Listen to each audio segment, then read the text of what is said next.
हमारे विभिन्न ज्ञानवर्धक कार्यक्रम देखने के लिए आप हमें अभी सब्सक्राइब करें, बेल आइकन को प्रेस करें ताकि आप देख सकें हमारा कार्यक्रम सबसे पहले।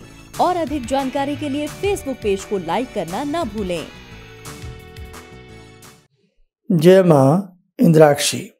इंद्राक्षी धाम में दर्शकों आप सभी का हम हार्दिक स्वागत करते हैं। आज के दिन जिन जातकों का जन्म दिवस है, मैरिज एनिवर्सरी है, उन सभी को हमारी तरफ से बहुत बहुत शुभकामनाएं। आज हम बात करने वाले हैं सावन के महीने में हम एक बहुत अच्छा उपाय और भी कर सकते हैं। क्या? जिन लोगों को ये भय रहता है कि हमारी कुंडली में बहुत बड़ा कोई कालसर्प दोष है, हमारी कुंडली में कोई सर्प से संबंधित कोई ऐसा दोष है कि जिसे हम दूर करें और हम कैसे करें। सावन में इस प्रकार के समस्त दोषों का शमन होता है। आज हम आप सबको यही बताएंगे कि जिनकी कुंडली में 12 प्रकार से किसी भी प्रकार का कोई कालसर्प दोष हो तो हम उससे कैसे मुक्ति हमेशा के लिए पा सकते हैं। आइए पहले आज का हम पंचांग देख लेते हैं। 30 जुलाई सन 2021 दिन शुक्रवार, कृष्ण पक्ष, श्रावण माह, संवत 2078, तिथि सप्तमी, नक्षत्र रेवती, राहु काल 10:30 से 12, दिशा सूर्य पश्चिम दिशा। सबसे पहले तो हम अपने नए दर्शकों को ये समझा देते हैं कि कालसर्प दोष क्या होता है। हमारे जो 9 ग्रह होते हैं उसमें 2 ग्रह छाया ग्रह होते हैं, राहु और केतु।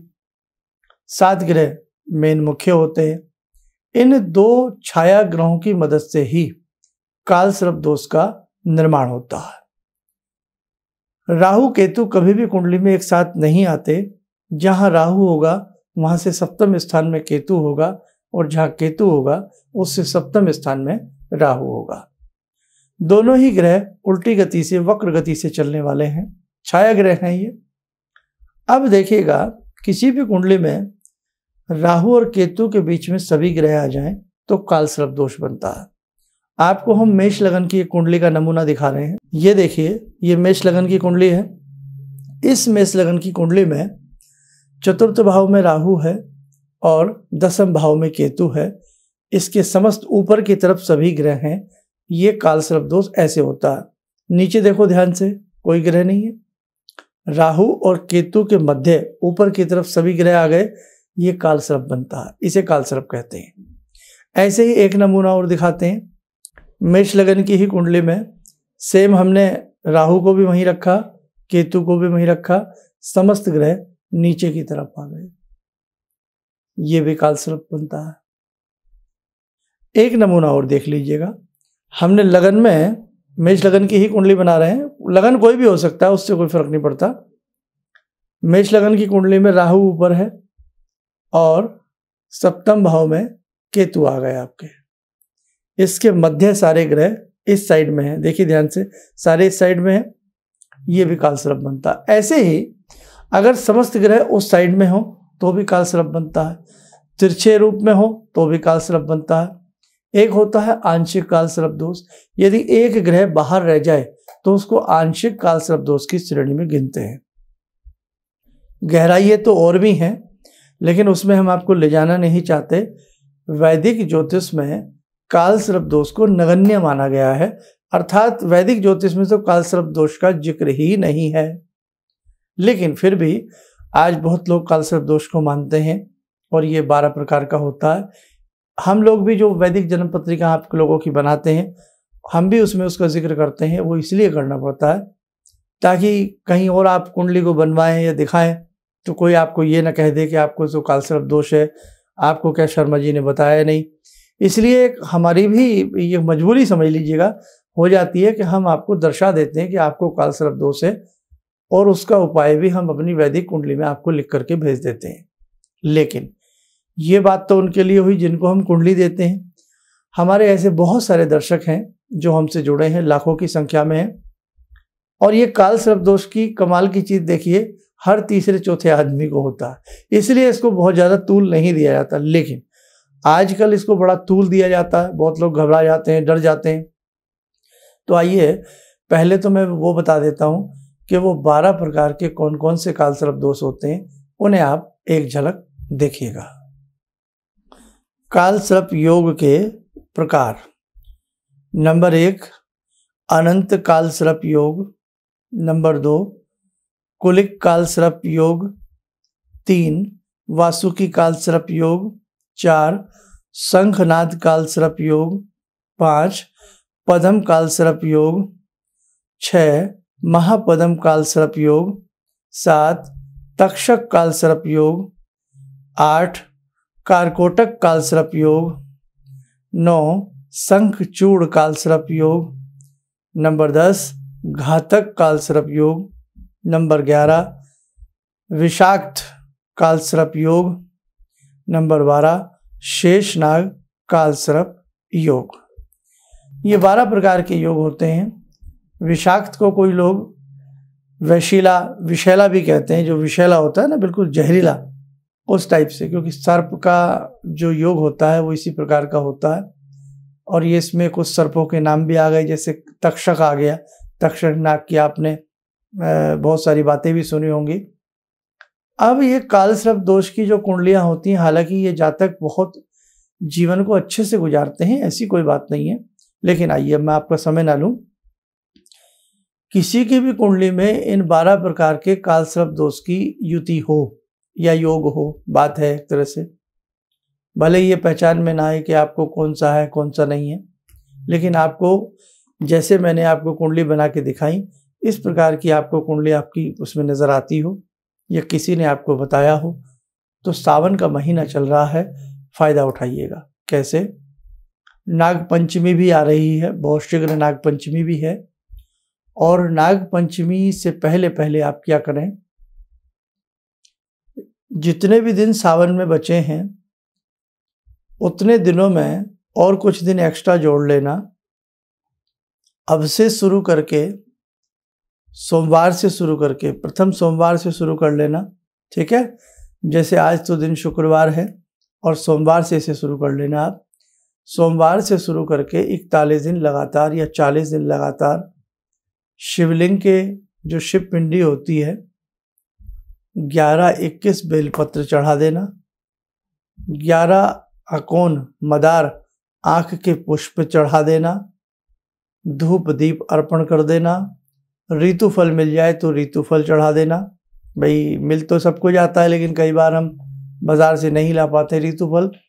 कोई भी मौसमी फल जैसे सेब है, आम है, केला है, कोई भी फल धूप दीप करना। और यदि प्रतिदिन एक धतूरा मिल जाए, रोज नहीं तो केवल सोमवार के सोमवार धतूरा मिल जाए, विषाक्त होता है, धतूरा अर्पण कर दें।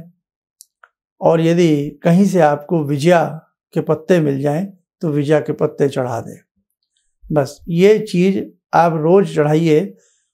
और चढ़ाने से पहले आपको क्या करना है, गए शिव पिंडी के पास, नमन किया, नमस्कार किया, शुद्ध 1 लोटा जल शिव पिंडी पे चढ़ा दें, धूप दीप भगवान शिव को अर्पण कर दें। और धूप दीप अर्पण करने के बाद थोड़ा कच्चा दूध, चाहे उसमें शक्कर चीनी, हल्का सा जल भी मिला लें। नमः शिवाय या त्र्यंबकम मंत्र पढ़ते हुए शिवलिंग पर चढ़ावें। ओम नमः शिवाय, जो भी आपको मंत्र सहजता से बोला जा सकता है बोलते रहें, चढ़ाते रहें। उसके बाद शुद्ध जल का 1 लोटा जल शिवलिंग पर और चढ़ाएं।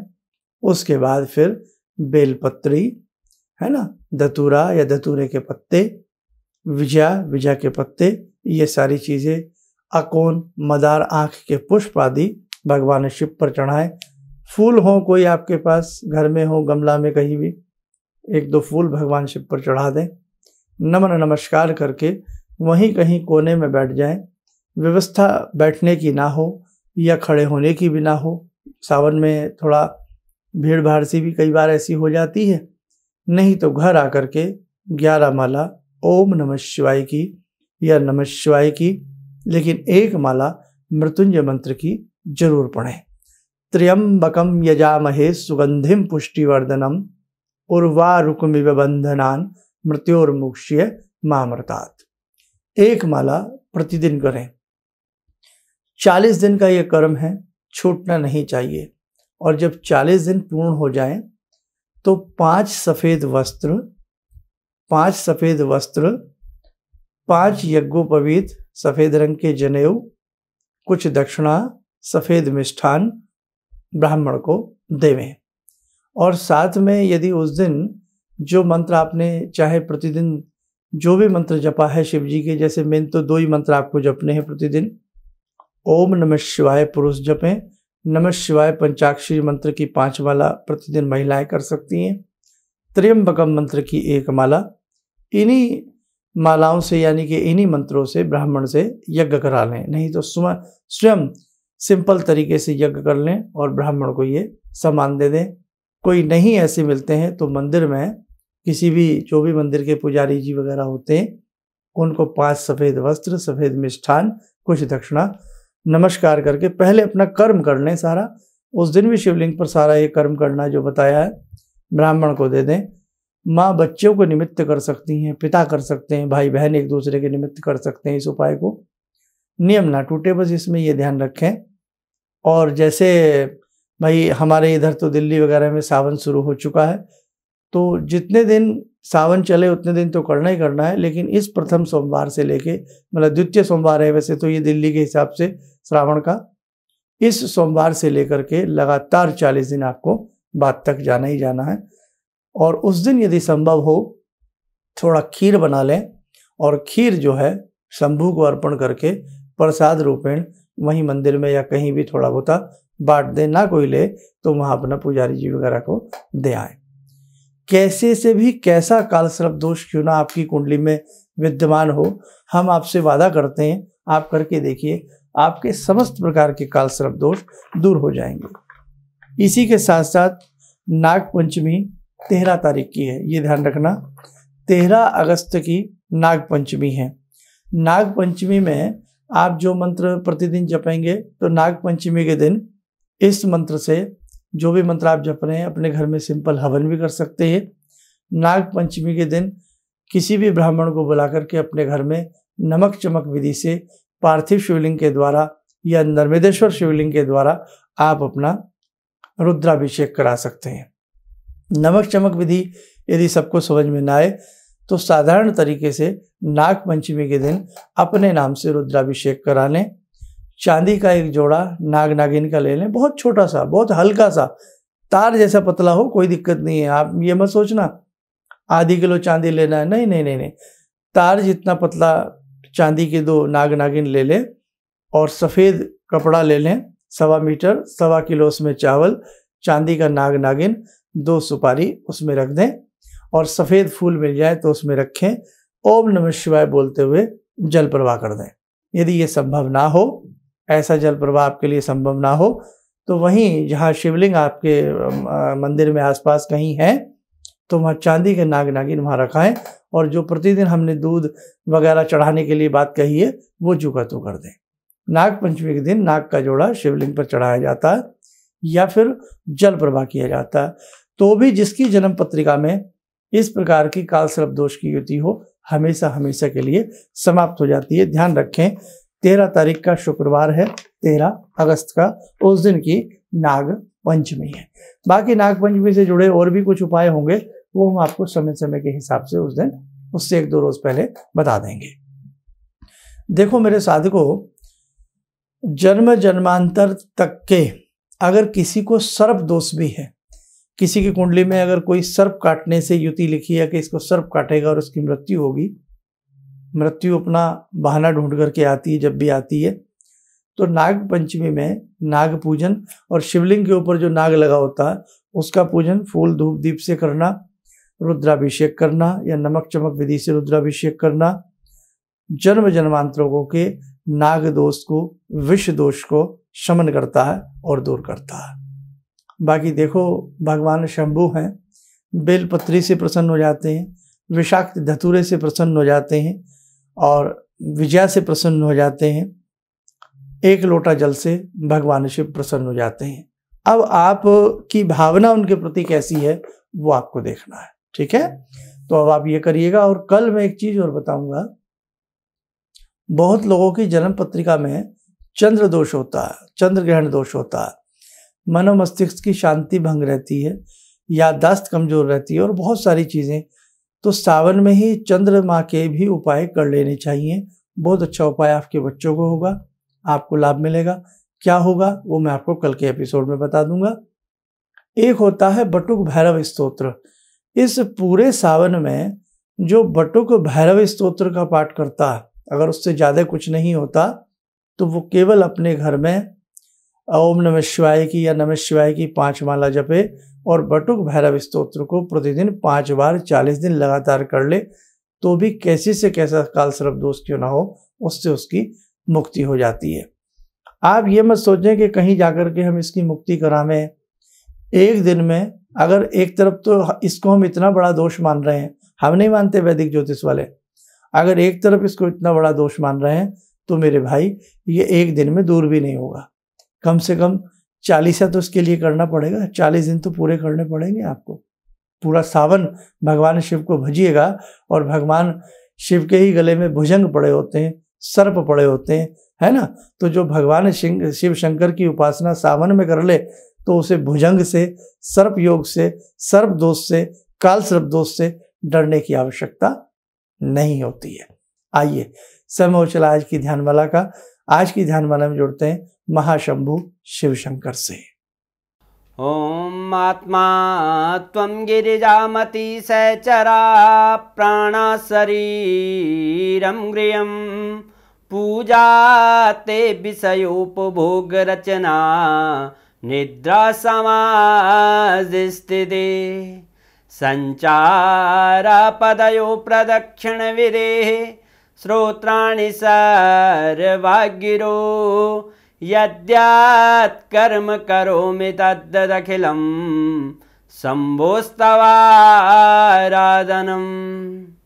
चन्द्रोद्भासित शेखरे स्मर हरे गंगाधरे शंकरे सर्पे भूषित कंठ कर्ण विवरे नेत्रोत्तवे स्वानरे दन्ते त्वकृत सुंदरां वरदरे त्रैलोक्यसारे हरे मोक्षार्तिं कुरु चित्तवृत्त्यमचलं मन्येस्तु किं कर्म वे वन्दे देव उमापतिं सुरगुरुं वन्दे जगत्कारणं वन्दे पन्नगभूषणं मृगधरं वन्दे पशूनां पतिं वन्दे सूर्यशशाङ्कवह्निनयनां वन्दे मुकुन्दप्रियं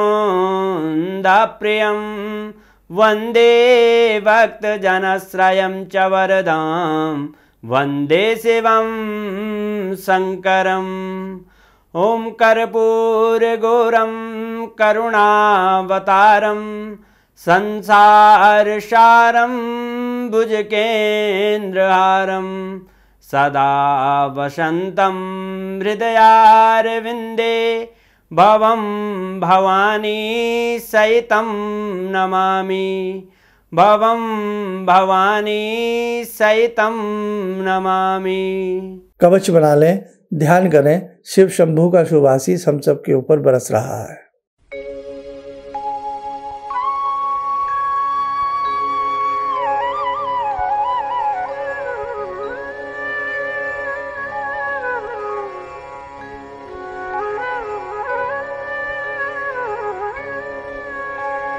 ओम बोलते हुए नेत्र खोलें, सामान्य हो जाए। जिन जिन साधकों को हम जन्म पत्रिकाएं भेजते हैं, अगर उनकी कुंडली में ये दोष होता है तो हम इसके बहुत ही सहज साधारण उपाय अपनी तरफ से लिख करके भेजते हैं। जिनको कुंडली मिली होंगी या जिनको अब आगे मिलेंगी, अगर काल सर्प है तो उनको हम उपाय लिख करके भेज देते हैं। और हाँ, उसमें कुछ एक्स्ट्रा उपाय भी लिख देते हैं, तो उनको हम जो लगता है कि भाई ये उपाय आपके लिए नहीं है, उसको हम ध्यान रखना। हमारे खास तौर से निजी दर्शक जिनकी कुंडलियाँ बनती हैं वो हम काट देते हैं, और जो आपके लिए हमें लगता है उपयुक्त है, इतने ही उपाय से आपका काम बन जाएगा। 12 प्रकार के दोषों में ये वाला काल सर्प दोष आपको है, पूर्ण है या ये आंशिक है, वो भी हम लिख देते हैं। और जो उपाय आपके लिए सटीक होता है उस पर राइट का निशान लगा देते हैं, बाकी हम काट देते हैं। ये आप लोग ध्यान रखना, जिन जिनकी कुंडली संस्थान से बन करके जाती है। और देखो भाई, मैं तो यही कहता हूँ, मेरा तो सारे कार्यक्रम आप अगले पिछले सब उठा करके देख लो, मैं तो हमेशा मेरा मन उपाय की तरफ रहता है, ताकि मैं आपके एक परिवार का सदस्य बनके ये रोग क्यों होता है उसको ना जा करके इस रोग का इलाज क्या है, इस दोष का हल क्या है, इसके लिए हमें क्या उपाय करने चाहिए, ये मैं आपको हमेशा बताने का प्रयास करता रहूँगा जब तक भी प्राण है। बस आप इन उपायों को अच्छे से करते रहना। सदा शंभु सदा ही आपको सुख दें, शुभ आशीष दें। इन्हीं शुभकामनाओं के साथ हम अपनी वाणी को विराम देते हैं। ओम नमः शिवाय। करीब मैं 4 साल से गुरुजी के टीवी के माध्यम से जुड़ा हुआ हूँ, और एक बार पटना में भी गुरुजी से हमने फेस टू फेस मिला, और उसमें गुरुजी जो उपाय बताए थे वो उपाय करने के बाद जीवन में कुछ सकारात्मक जो है प्रभाव आया है। हमारा पहले बहुत कष्ट था, जो कि गुरुजी उपाय बताए उस उपाय से बहुत ज़्यादा ही कष्ट दूर हुआ है। और हम चाहते हैं कि जो भी मान लेते हैं गुरुजी से जुड़े हुए हैं वो एक बार जरूर गुरुजी से मिलें और अपने कष्ट का निवारण करें। किसी भी समस्या के समाधान के लिए मिले प्रसिद्ध हस्तरेखा एवं वास्तु विशेषज्ञ प्रोफेसर धर्मेंद्र शर्मा जी से। नोट: शिविर में भाग लेने हेतु एवं व्यक्तिगत रूप से मिलने के लिए कॉल करने का समय सुबह 10 बजे से शाम 6 बजे तक। हमारे विभिन्न ज्ञानवर्धक कार्यक्रम देखने के लिए आप हमें अभी सब्सक्राइब करें, बेल आइकन को प्रेस करें ताकि आप देख सकें हमारा कार्यक्रम सबसे पहले। और अधिक जानकारी के लिए फेसबुक पेज को लाइक करना न भूलें।